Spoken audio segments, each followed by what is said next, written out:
Prologue. I'm afraid. I've always been afraid. When I was little, I was often afraid of monsters, goblins, and wayward spirits. But as I aged here in the Cove, I realized that oftentimes the real monsters were us. Preachers, morticians, bell ringers, butlers, tailors. Normal men often committed the most harrowing of sins and the most violent of affairs. I came to know that the real monsters don't live under my bed, beside my wardrobe, or outside my window late at night. The real monster was sleeping next to me. Candle Cove was a quiet, small town a few miles north of Boston on the coast of Massachusetts. No one would be able to find the town if they chose to look for it now. When it was first conceived, it was specially designed to keep outsiders out. Surrounded by dense forests filled with menacing wildlife, no one in colonial America at that time would dare to venture into the town.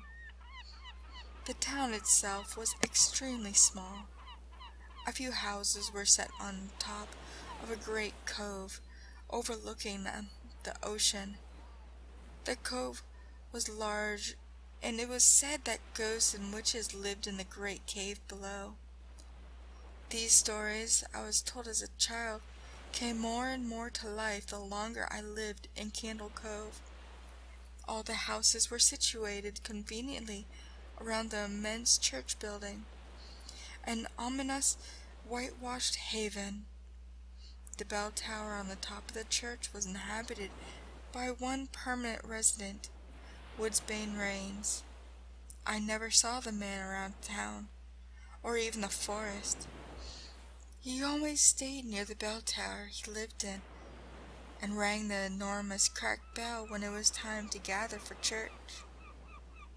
The entire town was built upon the church, led by Reverend Bram Stevenson.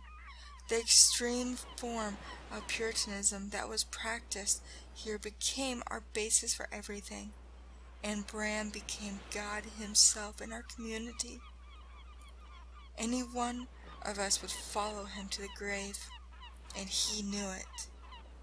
The most disturbing thing about Candle Cove was the weather. The thick mist would roll in from the ocean on a daily basis, and it always rained. Once in a while, the torrential weather would let up ever so slightly and reveal a glorious blue sky, but that was only once in a blue moon. However, the events that occurred in Candle Cove, Massachusetts, in 1692, have forever shaped and disturbed the course of history.